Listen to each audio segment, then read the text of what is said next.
Êxodo capítulo 20, aspectos importantes da ética dos 10 mandamentos. Então hoje nós vamos começar a estudar os 10 mandamentos. Começamos então, finalmente, as leis, o estudo das leis do Velho Testamento, Êxodo e Levítico. A ideia é que possamos compreender todas elas, nessa caminhada de um ano. E se precisar, a gente prega 2, não tem problema não. Mas precisamos, né, Israel, compreender o negócio todo, né? E quando você for ler o Velho Testamento, você leia uma lei e você saiba exatamente por que ela foi escrita, qual era o intento de Deus, qual era o objetivo, o que ele desejava com isso. Êxodo capítulo 20, versículos de 1 a 3, a Bíblia diz: Então falou Deus todas estas palavras, dizendo: Eu sou o Senhor teu Deus, que te tirei da terra do Egito, da casa da servidão. E aí aparece o primeiro mandamento: não terás outros deuses diante de mim. Queridos, por que falar da ética dos 10 mandamentos? Porque, claro, as leis de Deus hoje estão sendo colocadas em xeque, estão sendo discutidas. As leis de Deus hoje estão sendo colocadas no banco dos réus. E é interessante que as leis de Deus que estabeleceram os códigos penais do mundo inteiro, agora estão sendo tratadas com relativismo. Não é sarcástico esse negócio? O ser humano consegue ser ridículo, porque as leis que seguimos até agora, durante praticamente 3 milênios e meio, e agora os homens estão querendo relativar aquilo que sempre foi absoluto, a lei de Deus. A palavra ethos, quando a gente fala de ética, a palavra ethos aparece 12 vezes no Novo Testamento e significa estilo de vida, conduta, costume, prática. O plural ete, parece até meio taubatiano, ela agora não pode ver o vô dela mais, ela fica emocionada, agitada, né? Começou a ver o vô pregar, ela fala: eu também quero estar junto nesse negócio. Para quem está em casa não entende nada, né? Eu não tenho filho, como é que tem neto? É porque ter neto é melhor do que ter filho. Não é verdade? O neto é mais gostoso, né? O neto assim é menos desafiador, porque você mima e entrega para o pai. Não é um negócio legal? Então eu decidi ter só neto, né? Fica mais fácil. Embora a minha filha aqui à minha esquerda não vá concordar. Eu adotei essa menina porque chegou aqui sem pai, sem mãe, né? Tava o pessoal lá em Minas Gerais. Vou adotar essa pessoa aí, que já ficou vermelha agora, e aí nasceu minha neta, gente, né? Esse plural ete, parece até taubatiano, aparece apenas uma vez no Novo Testamento, 1 Coríntios 15, 33, quando a Bíblia vai dizer que as más conversações corrompem os bons costumes. Está vendo a ideia de plural de ética? Essa é a ideia. E hoje eu estou muito à vontade aqui, porque eu trabalhei como professor de filosofia 7 anos, e ensinando justamente esses elementos, né? Ética, costume, respeito, esse negócio todo importante para a sociedade. Estou namorando uma faculdade de sociologia já para começar ano que vem, quem sabe agora no 2º semestre. Eu gosto desse negócio de comportamento humano, eu gosto de estudar isso, né? Essas passagens que tive aí pelas faculdades foram muito importantes para mim, me deram uma visão muito mais interessante da vida em sociedade, de como é bom a gente poder respeitar o outro, procurar entender o outro. Eu não tenho muita dificuldade com diferenças, justamente porque esse negócio é gostoso de entender, né? As pessoas têm história, né? E é tão gostoso você perceber o melhor do outro, você aprender com ele. É por isso que eu estudo, que eu escuto, por exemplo, entendendo ética, costume, valores de cada povo. É por isso que eu gosto de, por exemplo, reggae. O pessoal fica escandalizado, né? Nossa, pastor, gosta de reggae, gente, né? Gosto, porque as culturas, se você souber trabalhar as informações culturais, você só cresce, você só aprende, você tem muito a crescer. Então é muito legal. Essa semana eu recebi um argentino aqui na igreja, que quer fazer o nosso seminário, e pude conversar com ele sobre várias coisas da Argentina, porque eu já estive lá 3 vezes, 2 delas passei 12 dias na Argentina, né, cada. Então, aquele povo maravilhoso, o argentino é um carioca que fala castelhano, né? É um negócio muito interessante, né? Ele é todo dado, o argentino te abraça e te beija, é um negócio lindo. Você para o ônibus na Argentina, é um negócio muito interessante, a festa que eles fazem, chegada dos missionários, que legal, é um negócio, as mulheres falam alto, você escuta do outro lado da rua, né? Então é um negócio muito legal, aquela cultura vibrante do argentino, muito legal, você aprende muito. A ética é isso, é a ciência dos costumes, é a ciência das diferenças. Ela trabalha dentro, é um ramo da filosofia que trabalha levando em consideração a importância que nós precisamos dar ao diferente, ao outro, né? Esse sentimento que sempre vai levar em consideração o outro, essa alteridade que é tão importante. Bem, a ética cristã já vai tratar de uma coisa mais diferente. A ética cristã recebeu diversos nomes na história da igreja. A Igreja Católica, por exemplo, concebia a ética cristã como teologia moral. Então, quando você vai a uma palestra de uma teologia católica e se fala de teologia moral, está falando de ética cristã. A gente chama de ética cristã, né? A ética cristã, ela tem diferença. Por que ela tem diferença? Porque a ética cristã não se baseia simplesmente no estudo das diferenças e do respeito às diferenças. Não, porque enquanto a ética secular é muito mais dada a generalizar as coisas, a ética cristã estabelece Deus como aquele que é dono de tudo e o Senhor de todos. Então, na ética cristã, nós temos leis absolutas que são estabelecidas por Deus. Na ética secular, muitas vezes não. Isso muda de cultura para cultura. E aí é interessante quando a gente estuda, por exemplo, missões no seminário, a gente entra por esses caminhos missiológicos, da ciência, da missão. A gente estuda muito essa questão do impacto cultural, o perigo de você chegar com o evangelho em algum lugar e de repente trabalhar sem sensibilidade à cultura e provocar um choque cultural. Uma das coisas mais perigosas na vida de um missionário é o choque cultural. É ele chegar a alguma comunidade e não levar em consideração o tempo que se leva para mudar uma cultura. Se ele chegar a ferro e fogo, ele corre o risco de afugentar de uma maneira irretocável às vezes, né, de uma maneira, aliás, perdão, usei o termo errado, que ele pode dar dupla significação, de uma maneira irrecuperável às vezes, por dezenas de anos, por décadas, se ele não souber respeitar a cultura que ele está frequentando. Esse era um medo meu quando eu cheguei aqui. Por isso que eu fiquei 2 anos meio que em silêncio, assim, esperando, estudando vocês, que eu não imaginava que era tão diferente. Quando eu percebi que era, eu comecei a ficar em silêncio, me retrair mais, esperar, entender melhor a cultura da igreja, entender melhor a cultura taubatiana, né, Estado de São Paulo, como é que as pessoas reagem, agem. E aí eu comecei a entender melhor, né? Isso me ajudou muito. O meu medo era causar um impacto que depois pudesse ser um estrago irrecuperável. Então, eu tive que primeiro me informar bastante, procurar pastores que já estavam aqui há algum tempo, conversar, saber como agir, porque até para pregar o evangelho para o vizinho, você tem que levar isso em consideração, a pessoa que está no trabalho. Cada um tem uma história, cada um vem de um lugar, cada um aprendeu de um jeito, você tem que ter tato, cuidado, para não ferir as pessoas, né? Você não chega para uma pessoa que tem um sentimento adequado, um sentimento até bonito, por uma religião, já falando mal da religião do camarada, né? Você tem que ter cuidado com esse impacto que você causa. Por mais que a religião esteja errada, você precisa respeitar isso. Só que a ética cristã tem valores absolutos.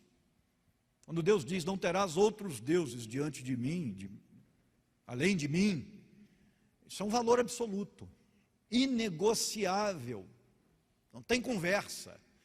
Jesus vai repetir isso no Novo Testamento e vai assim trabalhar isso com abrangência.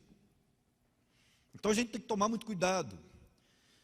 A ética cristã, ela vai muito além dos costumes, dos comportamentos, das atitudes, porque tem o que ver com aquilo que foi revelado. A ética cristã pega os mandamentos como valores absolutos. Então, dentro da ética cristã, não há espaço para relativismo. Consegue entender? Olha como é que nós estamos numa situação completamente contraposta com essa sociedade atual.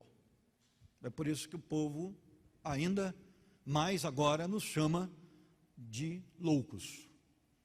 Porque aí fora, nada a ver, isso depende. Aqui não tem esse negócio, depende. Não é, não é. Tem esse negócio, depende. Mas a gente precisa mudar. Não, não precisa. Se está escrito que não pode, não pode. Não vai mudar. São valores absolutos na ética cristã. E o mundo atual não consegue conceber a ideia absoluta na ética. Porque aí fora, tudo é relativo. Tudo depende das circunstâncias, tudo depende das naturezas, tudo depende dos costumes, tudo depende da cultura. Você aceita tudo, desde que você não mexa comigo. Não me atingindo aqui, você pode fazer o que você quiser aí. Só que é uma sociedade que não leva em consideração que existe um Deus julgando todo mundo. E que vai julgar todo mundo. O Apocalipse vai dizer que todos naquele dia se dobrarão diante dele. Todos. E é interessante que a passagem grega indica que todos se dobrarão por convencimento. Serão convencidos que terão que se dobrar. Não vai ser a força. Ou seja, o mundo, no final das contas, caminha para ser julgado por Deus. E o pessoal está achando que tudo é relativo, que não existem valores absolutos.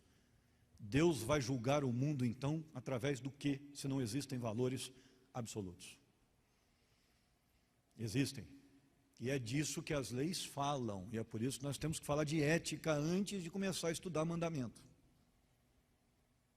Porque para nós, Igreja do Senhor, os valores são sim absolutos, porque é um Deus absoluto que os estabeleceu.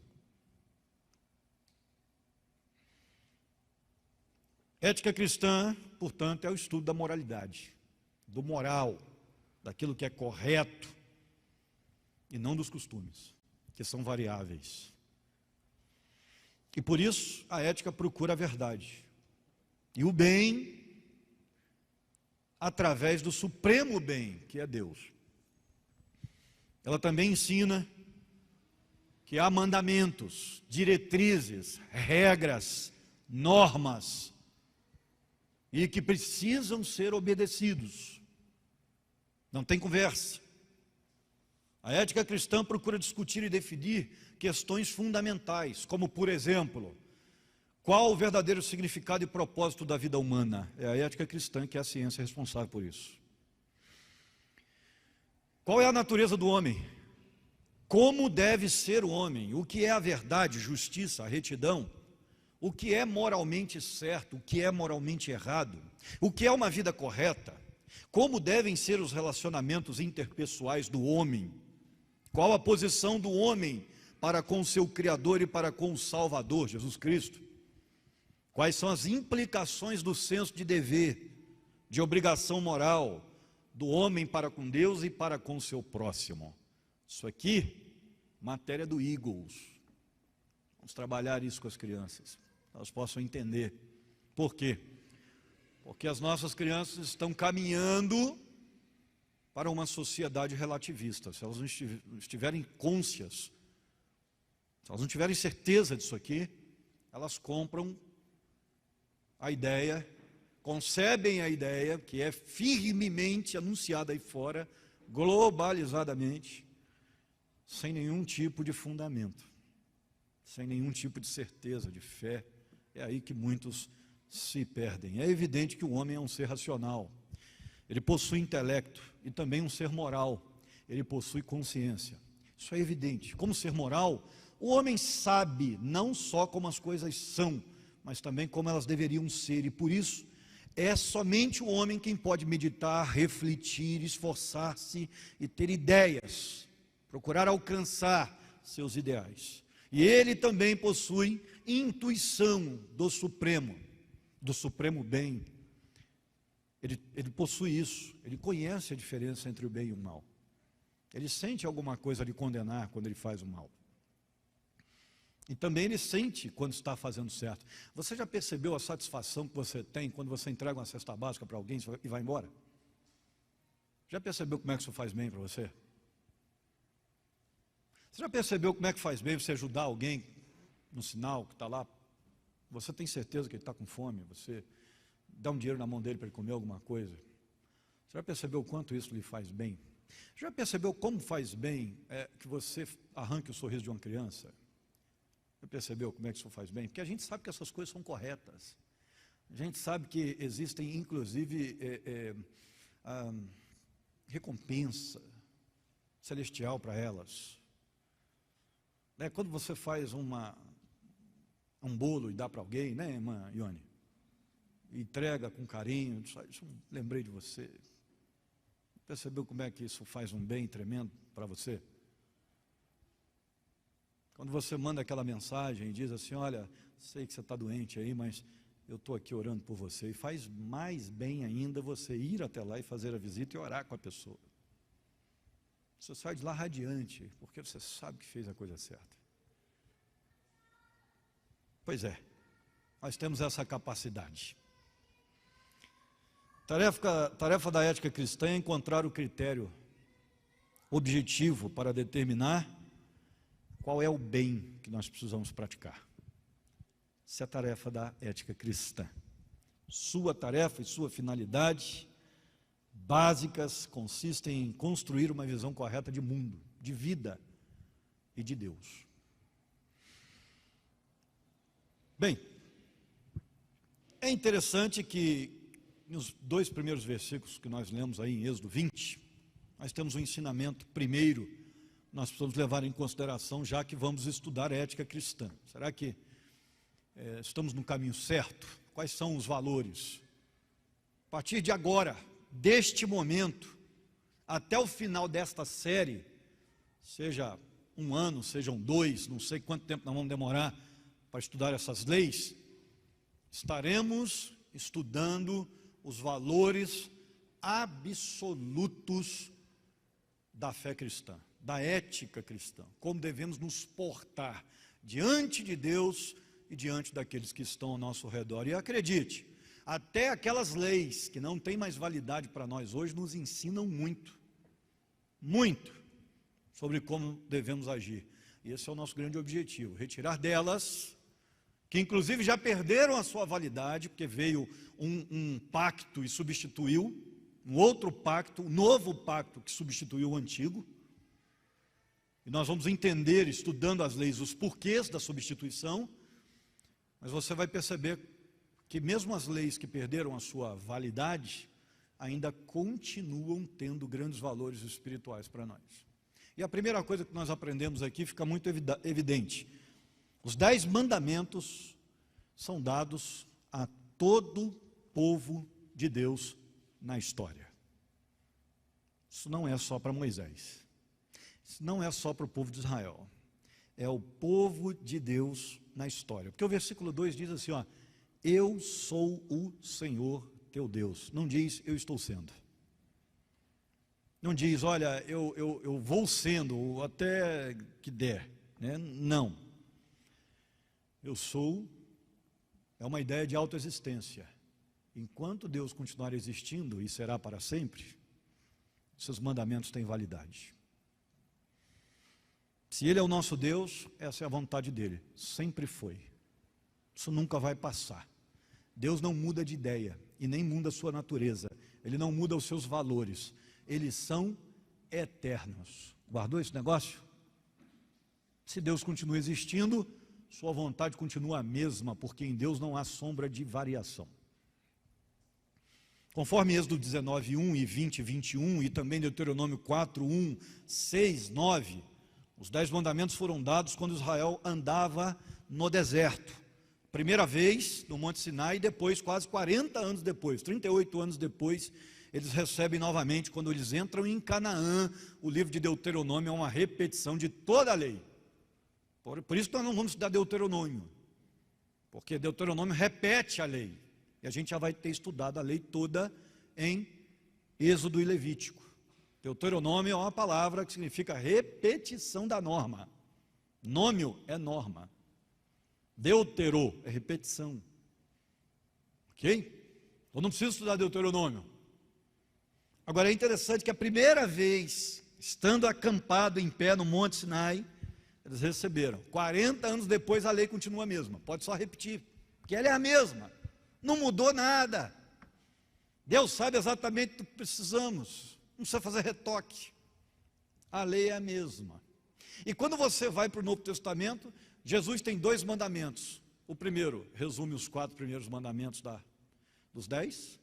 E o segundo mandamento, ame o seu próximo como a ti mesmo, resume os 6 do restante dos 10 mandamentos. Ou seja, pode ver. Se você amar a Deus, você não vai ter outro Deus, você não vai adorar a imagem de você, porque Ele não gosta. Você vai tirar um dia com prazer para estar com Deus. E se você ama o seu próximo, você não vai desejar a mulher dele, você não vai mentir para ele, você não vai querer matá-lo, é assim que funciona. Será que o decálogo só vale mesmo para o povo judeu do Monte Sinai? Claro que não. A lei é fundamental, ela é repetida no Novo. E o Israel de Deus continua caminhando sobre a lei. Nação santa, povo escolhido. Os 10 mandamentos valem para todo o povo de Deus na história. E a igreja no Novo Testamento dá provas disso. Por exemplo, quando Jesus fala com o jovem rico, ele declara que os 10 mandamentos são uma indicação fundamental para a vida. Não sei se você já percebeu isso. Em Mateus 19, 18, Jesus fala para ele: olha, cumpra os mandamentos e você irá bem. E ele praticamente resume Deuteronômio capítulo 4, versículo 1. Observe a lei. Jesus falando isso. No Sermão do Monte, se você der uma resumida nos capítulos 5, 6 e 7 do sermão, o Sermão do Monte em si, é Jesus interpretando as leis do Velho Testamento, corretamente, tirando os erros dos fariseus, dos erros de interferência humana. O Sermão do Monte nada mais é do que uma interpretação correta das leis do Velho Testamento.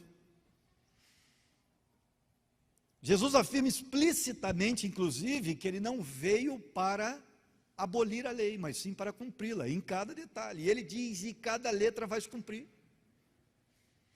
Mateus 5, 17 a 19, está no meio do Sermão da Montanha.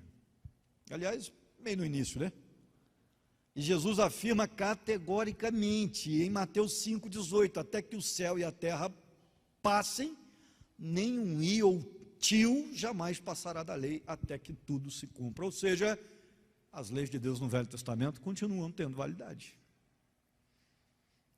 Só que aí lembra que eu falei para vocês, existem 3 tipos de lei lá. Existem leis civis, existem leis cerimoniais e leis morais. As cerimoniais hoje são cumpridas em Cristo. Cristo cumpre a lei nele. E hoje, quando nós cremos em Cristo, estamos inclusive obedecendo às leis cerimoniais que já passaram no Velho Testamento e agora estão em Cristo. Aquele negócio de matar o cordeiro,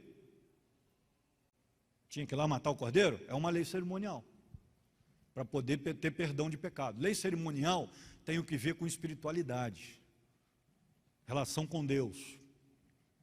A lei moral tem o que ver com relação com o próximo.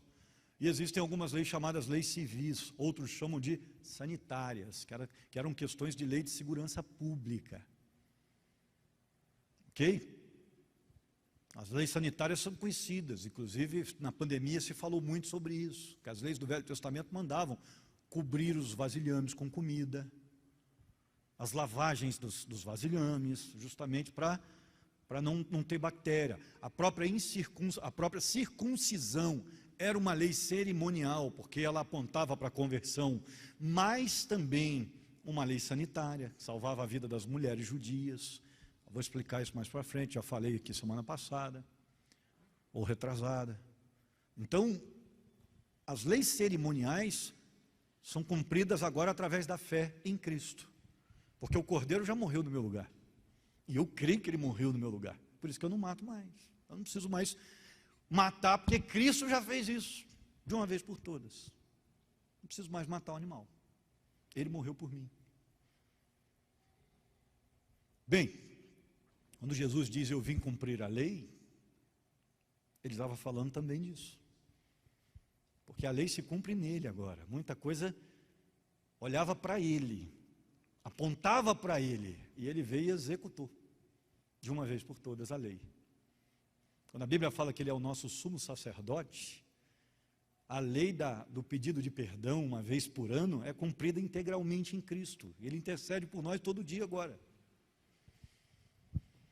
Segundo lugar, os 10 mandamentos são recomendados para todos os homens, isso a gente já viu, mas com um objetivo, como uma expressão clara do bem sobre a face da terra. Quando obedecemos aos 10 mandamentos, e a gente está falando primeiro dos 10 mandamentos, que são os mandamentos que vêm primeiro. Quando nós obedecemos aos 10 mandamentos, nós estamos promovendo o bem. Todas as vezes que nós quebramos os 10 mandamentos, com muitas raras exceções, nós estamos prejudicando a sociedade. Compreendeu isso? Por que eu digo que muitas raras exceções? Deixa eu explicar uma coisa para você. Em alguns momentos da sua vida, você vai ser colocado entre 2 mandamentos de Deus. Se você fizer um, você quebra o outro. Se você fizer o outro, você quebra o um. Em alguns momentos não dá para obedecer a todos os mandamentos, os 2. Pastor, complicou, hein? Dá para dar um exemplo? Não? Deixa eu quebrar seu galho. Você está com um filho, por exemplo, envolvido com droga. E de repente um dia ele chega correndo em casa.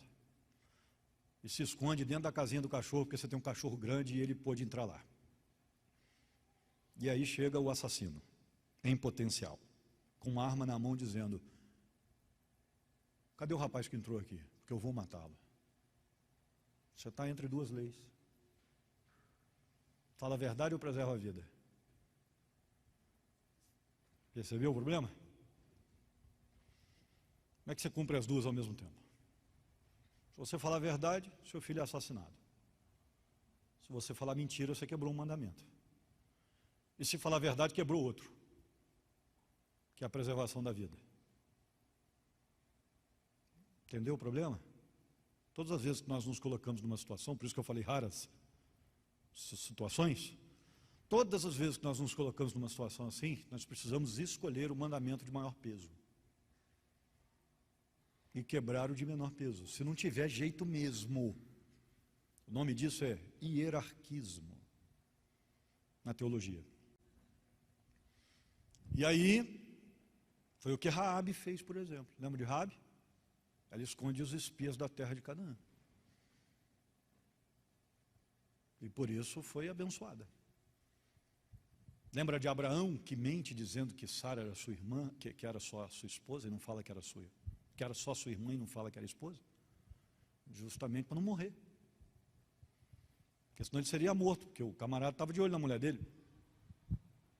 Percebeu?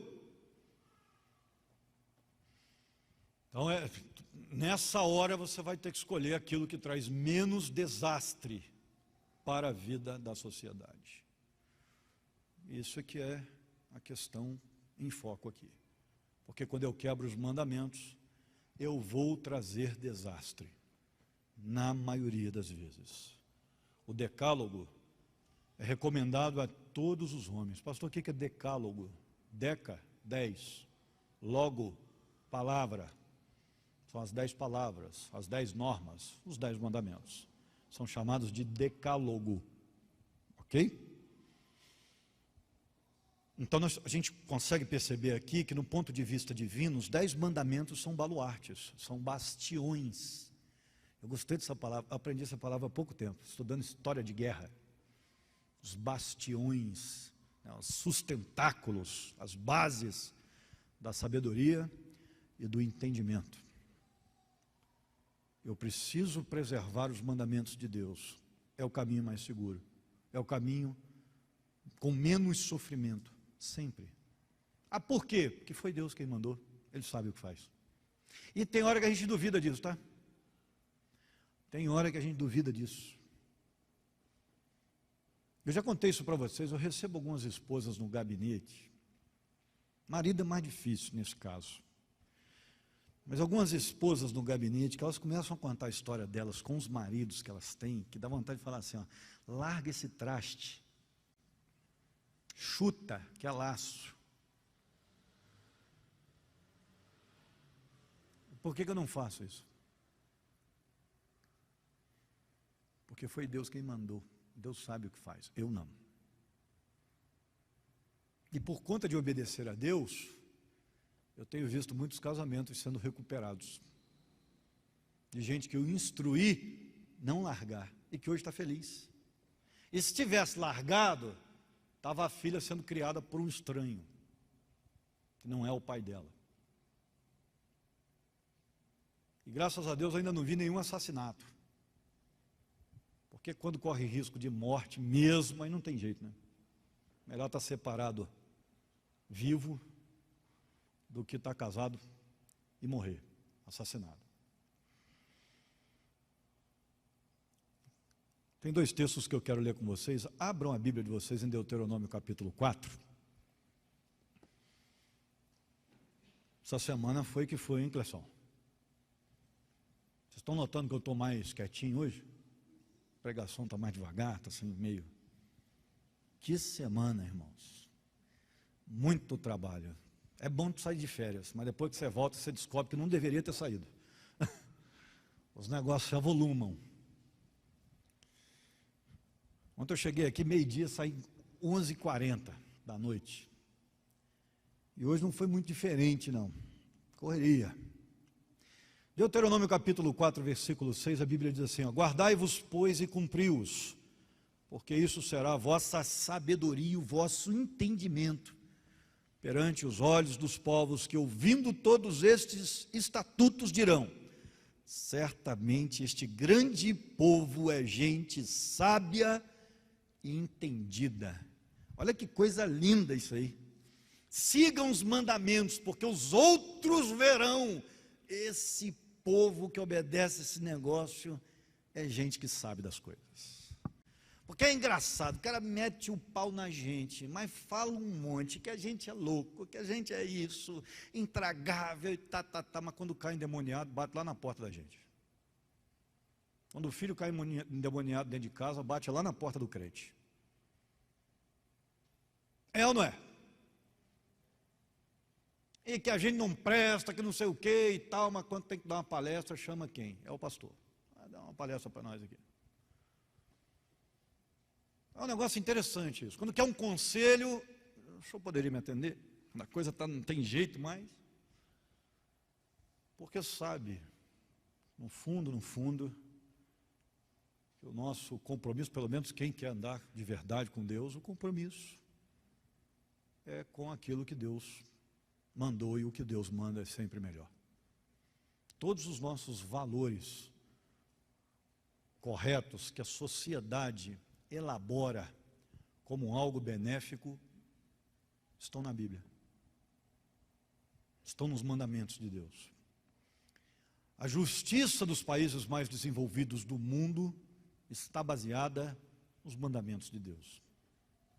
E a saúde emocional também. Eu trato gente há 20 anos no gabinete pastoral.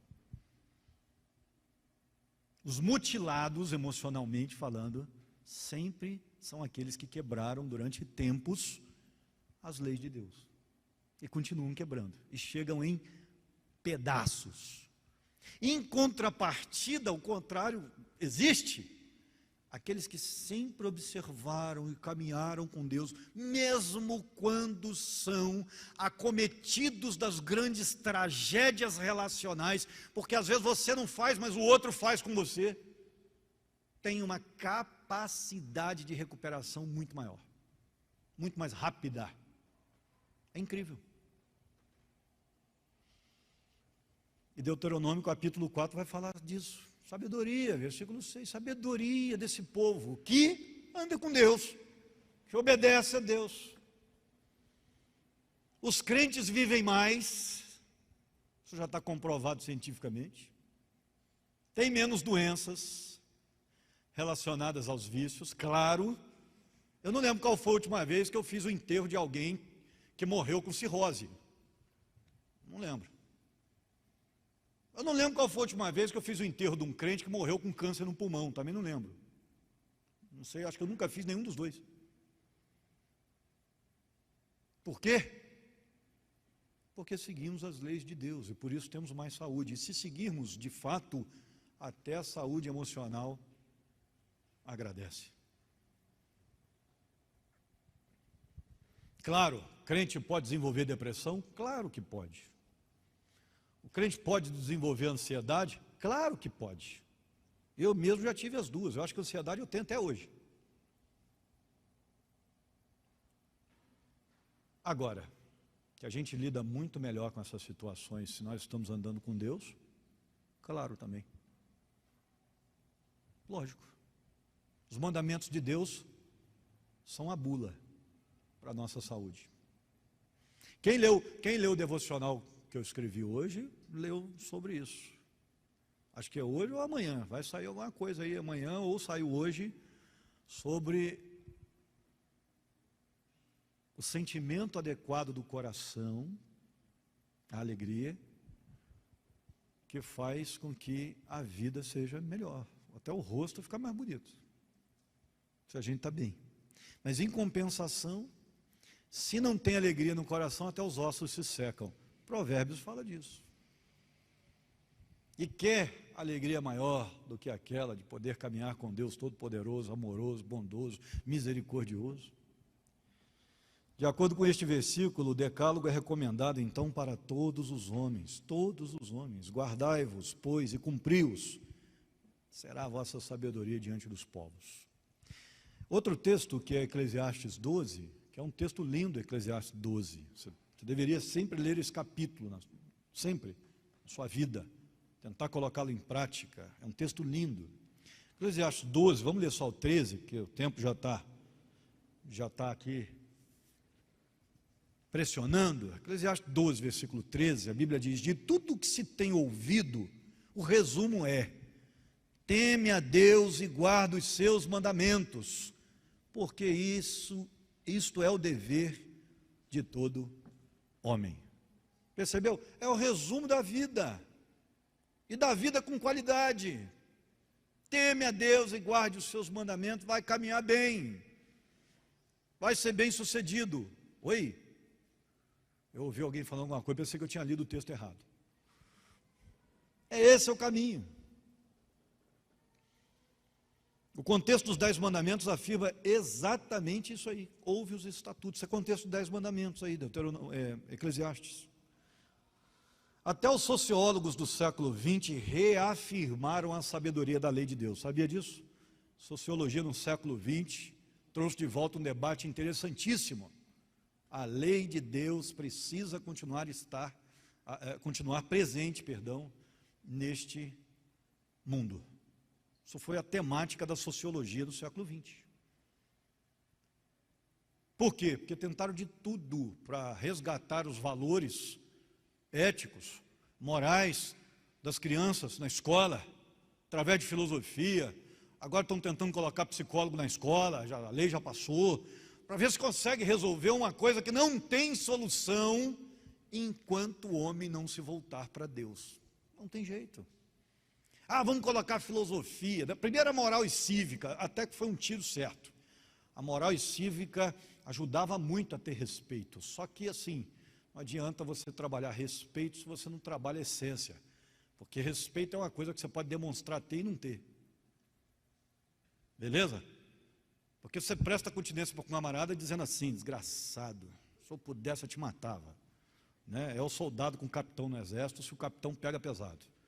Então não adianta nada, dá uma aparência, se não é de coração. Né? Aí vieram com a filosofia. Vamos colocar a filosofia, porque a filosofia trabalha valores éticos. Só que os valores éticos da filosofia são relativos. O que é valor para você não é para mim. E a filosofia diz: não, é exatamente isso aí, cada um tem o seu. Não adianta nada. Porque se cada um tem o seu, eu tenho uma medida, você tem outra, qual é que está mais certa? Se a minha é mais certa, a sua está mais errada. E você está vivendo por isso. Você está defendendo isso, você está ensinando isso. Então também não adianta, porque filosofia é relativa. A filosofia só tem praticamente uma lei universal. Tudo é relativo. Então, se tudo é relativo, até a lei universal é relativa. Será? Será que é mesmo tudo relativo? Porque até a afirmação pode ser relativa. Olha que negócio louco. Por isso que nego pira estudando filosofia. Aí agora estão tentando trazer a psicologia para resolver. Deixa eu dizer uma coisa para você sobre psicologia. Psicologia é uma bênção. Tá? Deixar bem claro para você. Um profissional equilibrado, adequado, faz muito bem a uma pessoa, principalmente a uma pessoa que não quer ter contato com religião. Psicologia ajuda, de fato, só que não resolve. Resolver vida, porque vida precisa de espiritualidade. Não é só emocional. Você consegue colocar a casa emocional em ordem, mas se não cuidar da sua espiritualidade, vai voltar a virar bagunça. Porque você tem que se perguntar o seguinte: quais foram as atitudes que levaram a esse caos emocional? Se você não entender isso, não mudar, você vai gerar o caos emocional novamente. E aí vira um negócio quase que dependente, se você não fizer direito. E se a pessoa não compreender direito. Ajuda?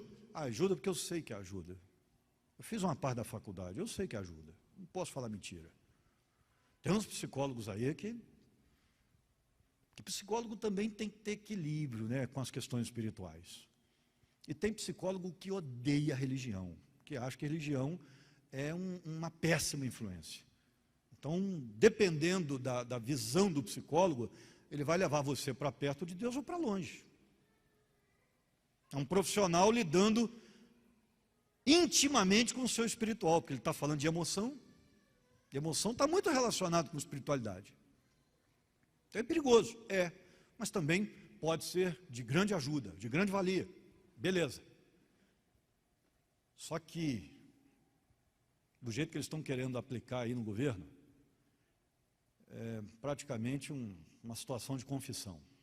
A criança está com problema, põe lá para conversar com o psicólogo. Gente, para vencer problema, você tem que estar disposto a mudar. Se eu vou lá só porque eu tenho que falar com o psicólogo, é igual psicólogo no presídio. É um negócio interessantíssimo. O cara muitas vezes é obrigado a fazer entrevistas com o psicólogo.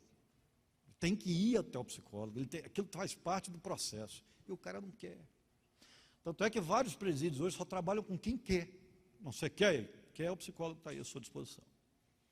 E o psicólogo se tornou uma espécie de ferramenta interessante, porque é uma espécie de ferramenta que não tem relação com religião.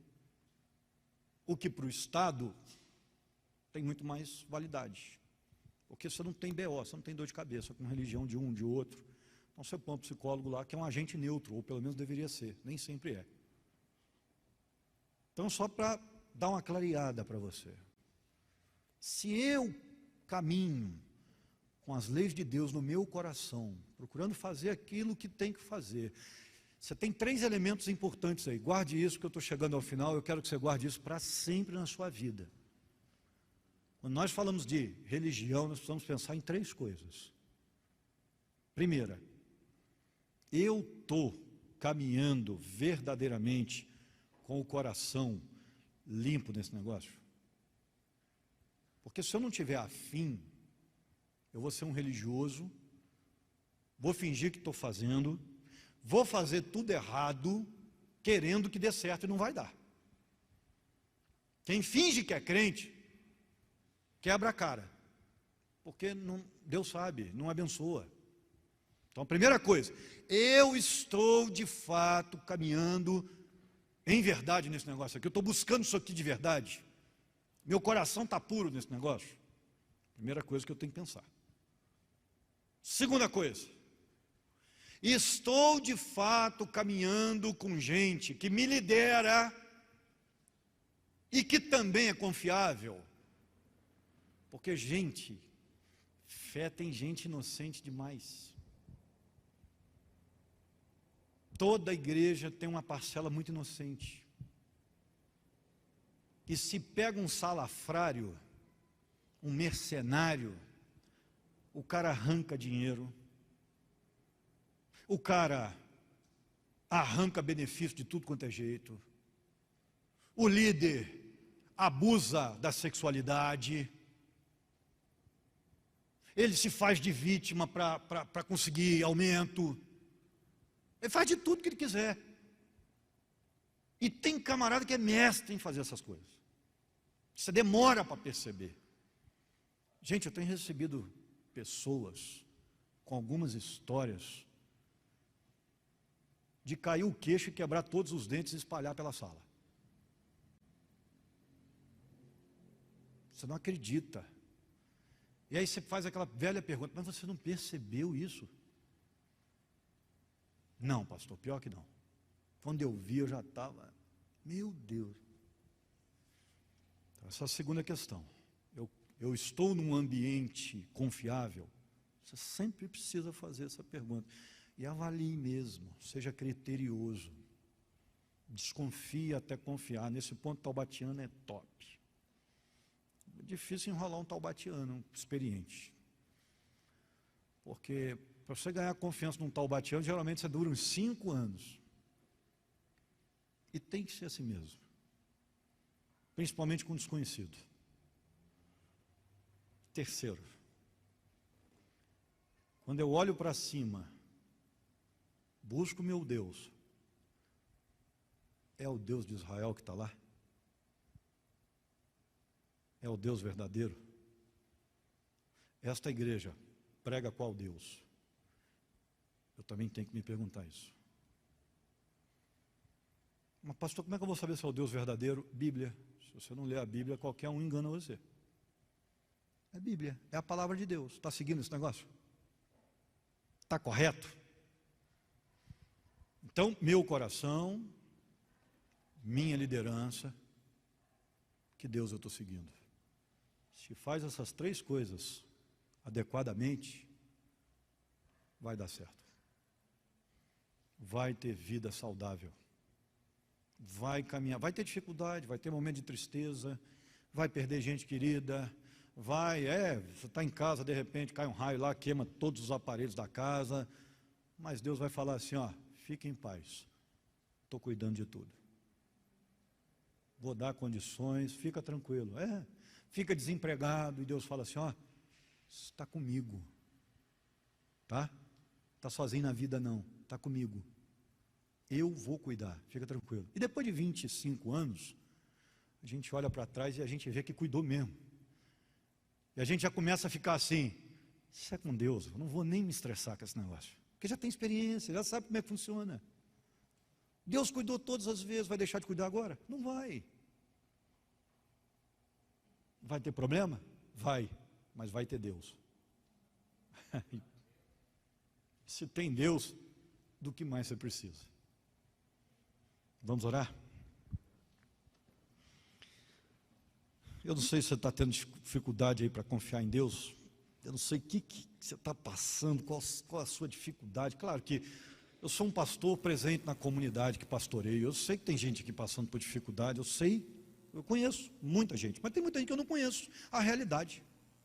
Eu não sei se você está passando por dificuldade, nem sei qual, mas eu quero convidar você a confiar em Deus, a colocar o seu problema para Deus, a colocar diante de Deus e pedir, Senhor, eu estou andando de verdade com o Senhor aqui, eu confio no trabalho dessa pregação aí, desta igreja, eu confio no Senhor, o Senhor é meu Deus, e eu quero entregar esse problema nas tuas mãos, pedir ao Senhor para cuidar. Faz isso para mim, porque eu quero descansar. Se você quer isso, fique em pé. Quero orar por você. Você que está em casa aí com a mesma situação, eu também quero orar por você. Deus sabe. Só você ficar em pé aí onde você estiver, na sala, no quarto. Pense em Deus, busque por Ele. Eu vou orar. Não é a minha oração que vai fazer, não. Quem faz é Deus, a gente só pede. E Ele tem prazer em atender, porque a Bíblia vai dizer que o braço do Senhor não está encolhido, muito pelo contrário, Ele está estendido. Deus, muito obrigado, porque Tu confortaste a nossa vida aqui hoje. O mandamento começa dizendo: eu sou o Teu Deus. E Senhor, é tudo de que precisamos. Porque se o Senhor é o nosso Deus, é o nosso pastor, é o nosso Deus Todo-Poderoso, é o nosso provedor, nosso Criador, nós não precisamos de mais nada, não. Porque nas mãos do Senhor, tudo pode ser resolvido, não há impossíveis para o Senhor. Tudo se resolve quando Tu tocas, quando Tu olhas, quando Tu dizes. Então entregamos, ó Deus, a nossa preocupação nas Tuas mãos. Queremos ter paz, queremos dormir essa noite. Entregamos a nossa preocupação, colocamos a nossa dificuldade, a pessoa que amamos, nas Tuas mãos, e pedimos para que Tu trabalhes, transformes, em nome de Jesus. Estejas cuidando da gente. Nosso coração às vezes se aperta, a dúvida começa a pedir passagem, mas a verdade é que confiamos em Ti. Estamos entregando tudo aquilo que nos aflige ao Senhor, inclusive estejas nos dando sabedoria sobre como agir nessas circunstâncias, situações que nos afligem. Cuides, ó Deus, do preocupado, dês paz ao oprimido, aquele que hoje tem dúvidas sobre qual decisão tomar, que Tu estejas clareando a mente, dando direção, e principalmente estejas afagando o coração daquele que sofre. Oramos em nome de Jesus. Amém.